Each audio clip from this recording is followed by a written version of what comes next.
இப்போ நடந்திருக்கக்கூடிய தேர்தல் அரசியல் சுனாமி அல்ல, அது சினிமா சுனாமி தான்.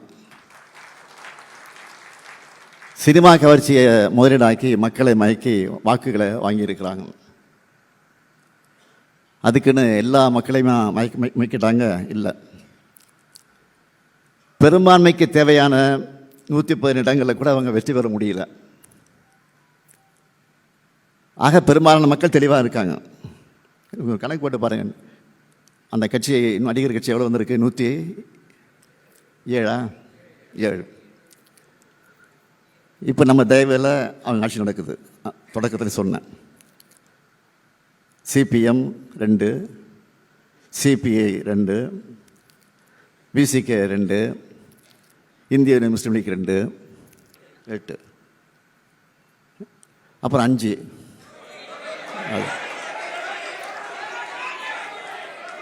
ஆக இந்த 13 அந்த 107 சேர்ந்தா 120 தான். அதிமுக 2ஆக உடைச்சு அதில் கொஞ்சம் அதிகமான இடங்களை எடுக்க முயற்சி பண்ணாங்க. அது தோல்வி அடைஞ்சிருச்சு அவங்களுக்கு.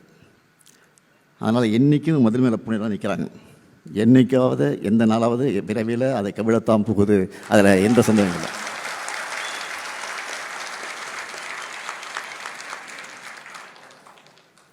கம்யூனிஸ்ட் கட்சியோ விடுதலை சிறுத்தைகளோ இந்திய முஸ்லீம் லீக்கோ ஆதரவு தருவதாக சொல்லிட்டு தான் போனாங்க. ஆனால் ஆதரவு மட்டும் இல்லை, அமைச்சர்களிடம் பெற்று இருக்கிறாங்க வாழ்த்துக்கள். ஆனால் எந்த நேரத்தில் என்ன ஆகும் என்பது நாம் பொறுத்திருப்போம். நிச்சயமாக இது 5 ஆண்டு காலம் நடைபெறக்கூடிய ஆட்சி அல்ல, உறுதியாக சொல்லலாம். ஆனால் ஜனநாயக அமைப்பில் இந்த தீர்ப்பு சினிமா கவர்ச்சிக்கு சாதகமாக அமைஞ்சிருக்கிறது தான் உண்மை. இன்னும் சொல்லணும்னா, நம்ம கூட்டணி மேலே நம்பிக்கை வச்சு மக்கள் தேர்ந்தெடுத்த எம்எல்ஏக்கள் துணையோடு இந்த ஆட்சி நடக்குது. ஆனால் இந்த வெற்றியை மாபெரும் வெற்றியாக சித்தரிக்க பல வேலைகள் நடந்துக்கிட்டு இருக்கு. அதை முறியடித்தாலே போலி பிம்பங்கள் நொறுங்கி போயிடும். நமக்கும் அவங்களுக்கும் 17 லட்சம் வாக்குகள் தான் வித்தியாசம். நம்மை நம்பி 1,55 லட்சம் மக்கள் வாக்களிச்சிருக்கிறாங்க. 73 எம்எல்ஏக்கள் நமக்கு வந்திருக்கிறாங்க. இன்னும் சொல்லணும்னா, நம்மளோட தோல்விக்கே இன்று மக்களெல்லாம் பெரும்பான்மையாக வருத்தப்பட்டு இருக்கிறாங்க. நீங்கள் கூட மீடியாவில் நிறைய பேட்டிகளை பார்த்துருப்பீங்க. பொதுமக்கள் நம்மளோட சாதனைகளை சொல்லிட்டு வாக்களிக்கும் போது சும்மா மாற்றி போட்டோம்னு சொல்கிறாங்க. சும்மா பசங்க சொன்னாங்க, விளையாட்டுதானே போட்டோம் 2 ஓட்டு. ஆனால் நீங்கள் முதலமைச்சராக தான் வரீங்கன்னு நினச்சோம், அதான் அது இல்லையா போச்சு, அதான் வருத்தமாக இருக்குது. அவங்க நம்ம சாதனைகள் சொல்கிற போது கேட்கும்போது மகிழ்ச்சியாக இருந்தாலும், அவங்களுடைய வாக்குகளை நாம் பெற தவறுனது ஏன்னு சிந்திக்க வேண்டியது இப்போ அவசியமாக இருக்குது. மக்களிடையே நமக்கு எதிர்ப்பலை இல்லை.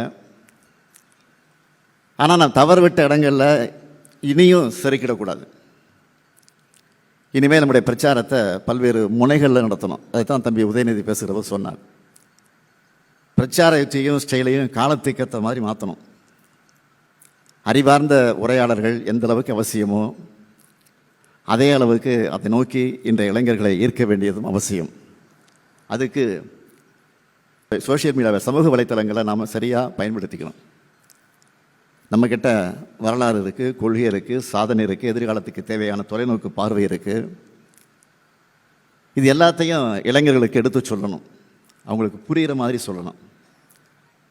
புரிஞ்சிக்க ஆரம்பித்தா இளைஞர்கள் திமுகவை நோக்கி தான் வருவாங்க. அதுக்காகத்தான் பொறுப்பும் கடமையும் இளைஞர்களான உங்கள்கிட்ட நான் ஒப்படைக்கிறேன். இதுக்கான ஒர்க் ஷாப்புக்களை தம்பி உதயநிதி நடத்த வேண்டும் என்று நான் உங்கள் அனைவரின் சார்பில் அந்த நேரத்தில் கேட்டுக்கொள்கிறேன். 50-80 பேர்னு குழுக்களாக பிரிஞ்சு ட்ரைனிங் கொடுக்கலாம். இன்னும் சொன்னால் ஆன்லைன் ஒர்க் ஷாப் நடத்தி பயிற்சி கொடுங்க. கண்டென்ட் உருவாக்குறது ஆர்கனைஸ்டாக செயல்படுறது தொடங்கி டெக்னிக்கலாக என்னென்ன செய்யணும், எப்படியெல்லாம் க்ரியேட்டிவாக செய்யப்படணும், முழுமையாக இந்த ஒர்க் ஷாப்பில் பயிற்சி அளிக்கணும். அதை சரியாக செயல்படுத்துறதையும் உறுதி செய்யணும். நம்முடைய சாதனைகளை சரியாக கொண்டு போய் சேர்க்கிறது தான் நம்முடைய கடமை. அதை செய்யாமல் விட்டது நம்முடைய தவறு. இனி அது நடக்கக்கூடாது. சோஷியல் மீடியாவில் மட்டும் இல்லை, குடும்பங்கள், உறவினர்கள், நண்பர்கள் தொடர்ந்து அரசியல் பேசுங்க. நம்முடைய இயக்கம் அறிவியக்கம் என்பதை காட்டுங்க. இளைஞர்களை நம்ம இயக்கத்தை நோக்கி அழைச்சிக்கிட்டு வாங்க. அதுக்கு இந்த நோக்கத்தோட உங்களுடைய இந்த பணிகள் எல்லாம் கூர்மைப்படுத்தணும்னு தம்பி உதயநிதியை கேட்டுக்கிறேன். இளைஞர் அணியினரான நீங்கள் தான் இனி இந்த இயக்கத்தோட எதிர்காலம். உங்களை நம்பித்தான் இந்த இயக்கம் இருக்குது, தமிழ்நாடும் இருக்குது. உங்களுடைய உழைப்புக்கு நிச்சயம் உரிய அங்கீகாரம் கிடைக்கும். இங்கே எத்தனை இளைஞர்கள் இருக்கீங்க, உங்கள் நண்பர்களோட உரையாடுங்க. அவங்கள கிண்டல் பண்ணுற மாதிரியோ புண்படுத்துகிற மாதிரியோ பேசாமல் பொறுமையாக அவங்களுக்கு புரிகிற மாதிரி நம்ம தரப்பு நியாயத்தை எடுத்து சொல்லுங்கள். நம்ம ஆட்சியில் இருந்தப்போ இருந்ததை விட இப்போ தான் நிறைய இளைஞர்கள் தீவிரமாக திமுகவை ஆதரிக்க தொடங்கியிருக்கிறாங்க. இப்படி ஒரு இயக்கம் தோத்துடுச்சே, இந்த இயக்கத்துக்காக நாம் தான் உழைக்கணும்னு நினைக்கிறாங்க.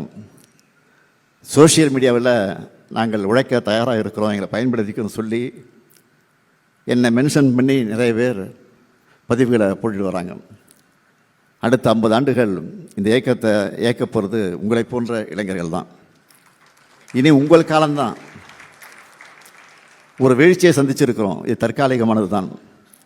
இதை வீழ்ச்சியாக பார்க்காம திமுக விழுந்தால் எவ்வளோ சீக்கிரம் எழுந்திருக்குன்னு நம்ம எதிரிகளுக்கு புரிய வைக்கிற மாதிரி ஒரு வாய்ப்பை கொடுத்துருக்குறாங்க. மீண்டும் வெல்வோம்.